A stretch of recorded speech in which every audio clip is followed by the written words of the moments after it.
Halo sahabat Secan, pada kesempatan ini saya akan menjelaskan mengenai mengatasi alergi pada kulit. Ikuti terus videonya ya. Ada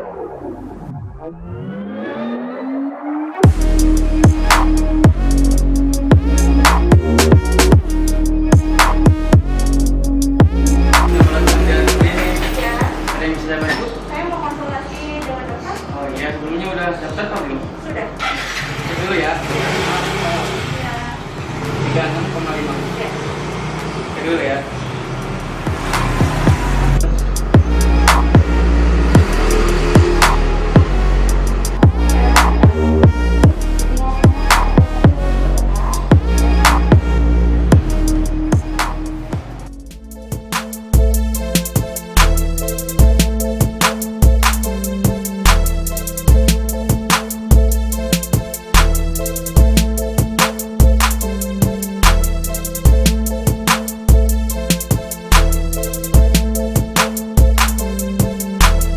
Jangan lupa ikuti terus channel Secan untuk mendapatkan informasi terkini mengenai kesehatan dan kecantikan.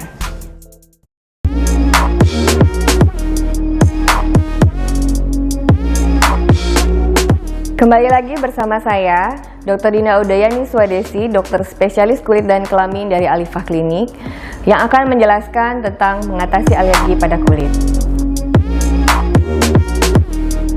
Yang dapat menimbulkan reaksi alergi sebetulnya adalah benda-benda asing yang sifatnya membahayakan. Misalnya seperti masuknya bakteri, virus, dan lain sebagainya. Nah, maka tubuh akan mencoba mengatasi benda-benda tersebut agar tidak membahayakan tubuhnya. Nah, akan tetapi pada reaksi alergi ini ternyata sistem kekebalan tubuhnya itu jadi timbul reaksi yang berlebihan terhadap benda-benda yang sebetulnya zat asing memang tapi tidak membahayakan. Contohnya misalnya adanya perubahan suhu dingin, suhu panas, kemudian debu-debu, bisa juga serbuk sari atau makanan dan lain-lain. Sebetulnya tubuh itu tidak perlu mengenali bahan-bahan tersebut sebagai benda asing yang membahayakan sehingga menimbulkan reaksi berlebihan. Namun pada orang-orang tertentu reaksi tubuh terhadap benda-benda asing tersebut menjadi berlebihan.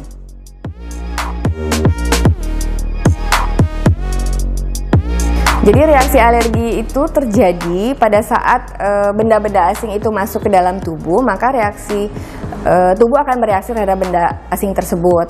Yang kita sebut dengan reaksi antigen antibodi. Jadi antigen itu zat asingnya, antibodi itu sistem kekebalan pada manusia. Nah,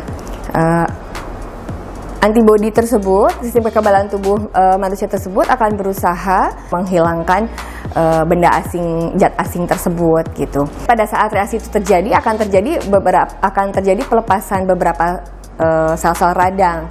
Nah, sehingga menimbulkan gejala-gejala apabila pada kulit munculnya bisa kemerahan, bisa bengkak, bisa berupa beruntus-beruntus. Kemudian ada itu untuk secara kasat mata untuk objektifnya ya, untuk kelihatannya. Dan untuk subjektifnya yang dirasakan pada manusia tersebut, pada kulitnya akan terasa gatal, biasanya begitu. Atau kalau misalnya hebat bisa juga sih bisa terjadi rasa seperti panas, ada perih gitu ya, seperti tertusuk-tusuk, itu juga bisa terjadi seperti itu.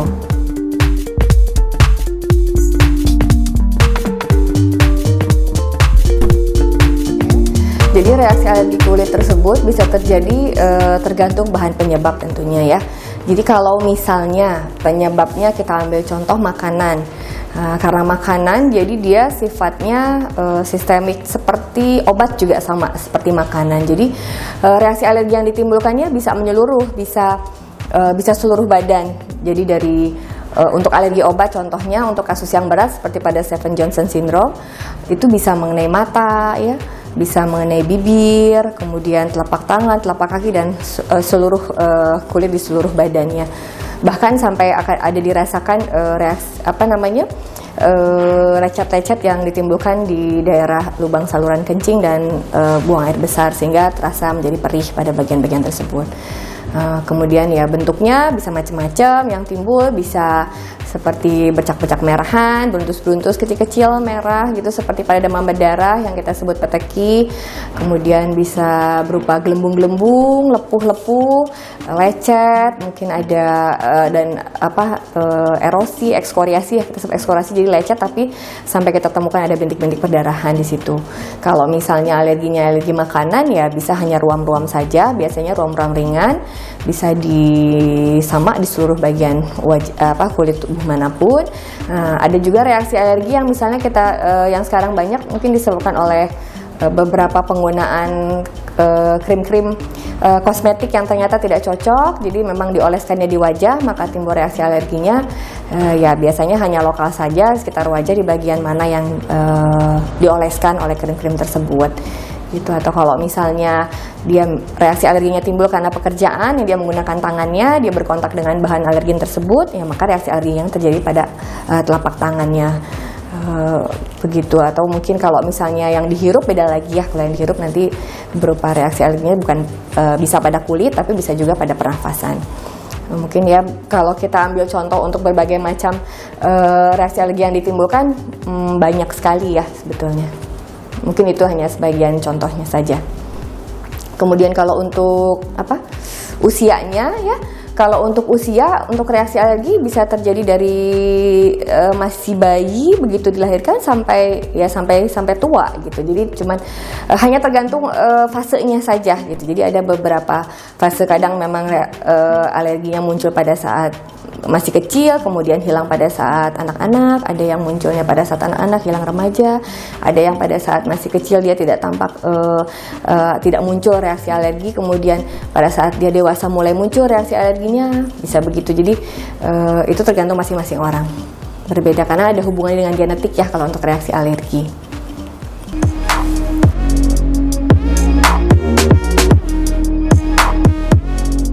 Yang pertama kita perlu lakukan adalah kita mencari tahu dulu.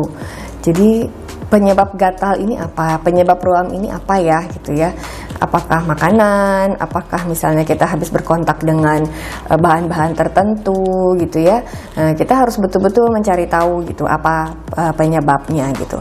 Setelah kita mengetahui, yang pertama yang harus kita lakukan adalah menghindari kontak dengan bahan-bahan tersebut. Jadi kalau misalnya penyebabnya makanan ya berarti kita harus menghindari, tidak boleh makan makanan itu lagi gitu ya, atau makanan apapun yang memang kandungannya ada bahan tersebut gitu. Kemudian kalau misalnya karena bahan-bahan yang dioles ya berarti bahan yang dioles tersebut harus dihentikan penggunaannya, tidak boleh dilanjutkan.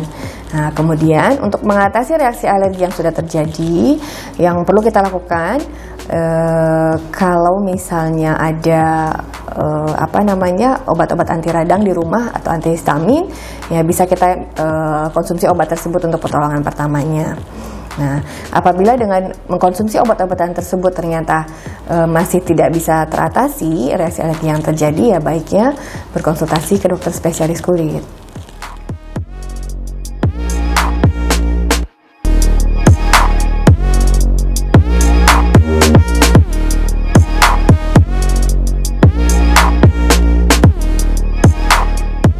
Kalau untuk mengatasi reaksi alergi tergantung penyebabnya ya. Jadi ada reaksi-reaksi alergi yang memang sifatnya akut, jadi dalam artian begitu kita hentikan reaksi alergi juga akan berangsur berkurang.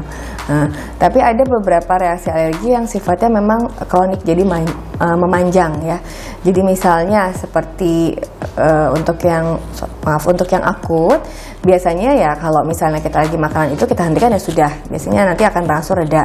Kemudian kalau misalnya yang panjang, misalnya contoh pada kasus-kasus seperti biduran atau yang kita sebut umum seperti kaligata, yang pencetusnya biasanya bukan saja dari makanan, bisa juga dari faktor udara ya, apakah udara dingin ataukah udara panas. Nah, kadang-kadang kan kalau untuk pencetus seperti udara tersebut ya kita agak sulit ya untuk menghindarinya. Jadi kekambuhannya itu biasanya akan terjadi terus-menerus. Jadi setiap ada perubahan cuaca tersebut, misalnya dia munculnya pada malam hari ya, setiap malam dia akan timbul, setiap malam akan timbul.